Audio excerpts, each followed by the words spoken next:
Hey everyone and welcome to the 1.8 Snapshot testing grounds, and today we're going to talk about some villagers. Oh crap, I broke stuff. Awkward.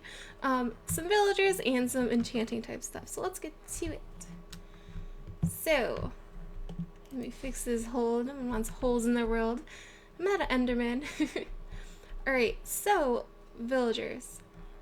There are 5 different skins of villagers, and that hasn't changed, but there are some subclasses of villagers. So, for the butcher skin, we have leatherworker and butcher. And if you want to see what kind of villager it is, you can click on them and see this one says leatherworker right here. And, excuse me, you're inside of your friend. There we go. Butcher. And as far as I can tell, every villager has at least 2 trades already open to them. So, if you're like, I don't have any leather, you can trade them some emeralds or some pants. And as you trade with them more, they will open up more trades. However, the glitch that was currently in Minecraft where you could have infinite villagers, well, they'll always trade the last trade, that's no longer the case. At least for new villagers. It might still be the case for any old villagers that you have in your world, but we'll have to see. So, ooh, we got protection, 1 leather tunic. And it also gives you XP when you trade with villagers too. So maybe I should be in, you can see, yeah, there we go. So it gives you XP when you trade with villagers, but that's pretty interesting. Oh, now you can get a saddle. That's nothing new. And let's see, what else you got for me? What else? Give me your XP, man. Don't be holding out on me. Yeah, so now he's just gonna have saddles for a while. But yes, so for the butcher skin, we now have leatherworker and butcher. And for the blacksmith skin, you now have toolsmith, weaponsmith, and armorer. So that's pretty interesting. They all seem to trade coal, but the armorer has some armor items, and the weaponsmith is going to sell you some weapons, which I guess an axe can be considered a weapon, so yeah. And you're inside of each other. Now we have a toolsmith. He will sell you some enchanted type of tools. What else you got for me, buddy? What else do you got? Anything? XP! You got me XP. I didn't. There we go. Give me that XP. And now you'll trade some iron. Ooh, and efficiency 2 pickaxe. A lot of these trades are the same, but there are a couple new trades. And you can trade, for instance, string. And this is the farmer skin. And the farmer has 4 different types. It has a fisherman, a fletcher, a shepherd, and a farmer. So a fisherman will sell different kind of fishing type stuff. It will trade in some string for emeralds and I guess coal as well. Every fisherman loves coal, right? It'll trade you, ooh, I think this is the same type of trade. I think this is done before. But it will trade you some enchanted bows too if you trade with them enough. And the fletcher, well, we'll talk about the shepherd first. The shepherd seems to deal with a lot of wool type of stuff, like for sheep. And fisherman, farmer. Farmer now trades potatoes and carrots and emeralds. And let's see, who are you? Fisherman, farmer. Why are you guys freaking out? They seem to be freaking out so much. They're like, oh my god. Shepherd, but yeah. So that's pretty cool. And then over here we have the old priest skin, but he's no longer a priest. He is now a cleric.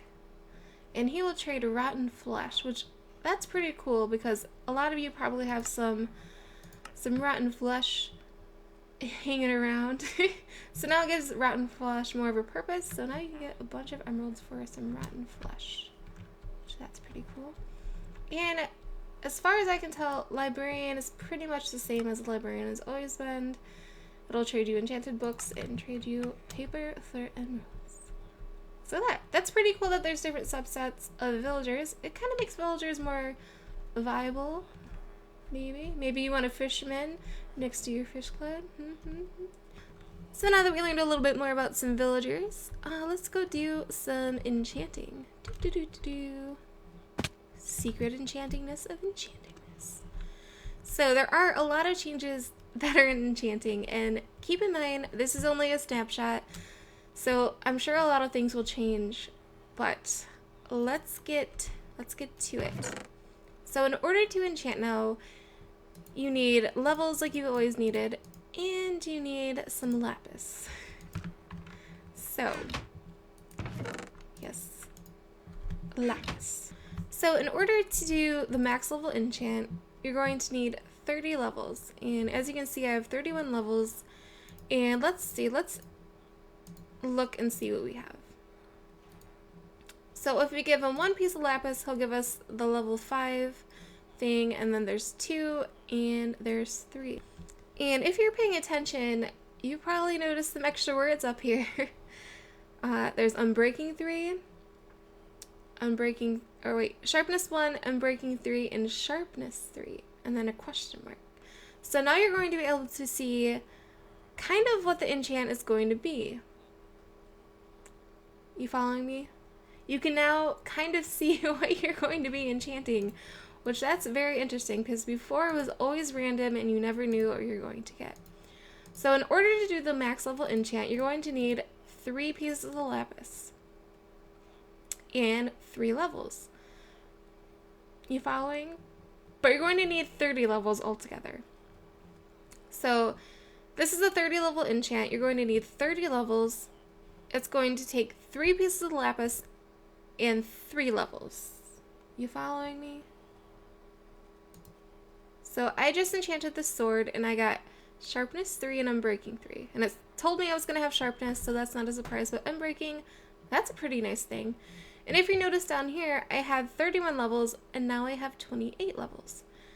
So it took 3 of my levels for a level 30 enchant, in addition to 3 lapis. So you're no longer going to have to spend 30 levels to enchant things. It's only going to cost 3 levels and 3 lapis. Which that's pretty interesting. So let's try it again. I'm going to need my 30 levels because as you can see, since I only have 28 levels now, I won't be able to get the level 30 enchant. Even though it's only going to take 3 levels. You following me? Kind of weird, I know, but I'm sure we'll get used to it. And I'm sure some of this might be changing. Who knows? So let's get back to level 30. There we go. Now we're level 30. And now we'll be able to enchant our pick. So let's say for some reason we don't want efficiency. Well, tough luck. Because if you want a level 30 enchant, it's going to have efficiency until you trade something else. So let's say you're like, I don't want efficiency. Let's see if I can get something else for my pick. Well, here's the tricky thing. It's always going to be efficiency 3. That is your luck. That is your draw. The next pick you enchant is going to have efficiency 3 on it, unless you trade something else. And, you know, even if you go to a different enchanting table, even if you break this enchanting table and put it back down. Ooh, I just broke everything. There we go. It's still going to say efficiency 3. It's always going to be the same. Unless you enchant something else. So let's say I don't want efficiency 3. Let's go enchant something else. So enchant your helmet. You get protection 3 and an aqua affinity 1. And it still might be the same just because enchants, enchants are always random. So there is a chance that you will get the same efficiency 3. But let's get 30 more levels and see if the enchant for our pick changed. There we go. 30 levels. And do we have anything else? Yeah, now we have unbreaking 3. So let's say, oh yeah, I wanted unbreaking. There we go. Now we have unbreaking 3, fortune 3, and efficiency 4. Yeah. I know this is a little bit weird of a mechanic to see, but yeah. So you're always going to get efficiency 3 unless you enchanted something else. So we enchanted this helm, and then we opened up a new enchant for our diamond pick. If that makes sense, I might be missing some things, but hopefully you guys are getting the drift. You with me? You with me? And there are some changes to anvils as well. So if you want to rename any kind of item in the game, it's only going to cost you 1 level. Yeah. Cost you 1 level. No matter what you want to rename, it's always going to be 1 level. So it used to cost, I think, around 5 levels to rename something, but now it only costs 1. I think that's a pretty cool change. So yeah. There are some changes to repairing items. So I'm gonna go use some durability on this pickaxe, and I'll be back with you guys, and we're gonna see how much it costs to repair this pick. And welcome back. I used quite a bit of durability on my pick, and this is a pretty good pick. It's efficiency 4, fortune 3, and unbreaking 3. So let's see what it takes to repair this bad boy. 1 diamond, 2, 3. So I guess it'll take 3, pretty much 4 diamonds if you win the max, and it's only going to cost 4 XP. So that is dramatically less than before. Before it used to take a ton of XP to repair your items. So we repaired our diamond pickaxe for 4 diamonds in 3 levels, and that is significantly less levels than it used to take. It used to take probably around 36 levels or so to repair this. So let's see if we want efficiency 5 on our pick. How much is that going to cost? It's only going to cost 6 levels, and it already has fortune 3 and unbreaking 3 enchanted on it too.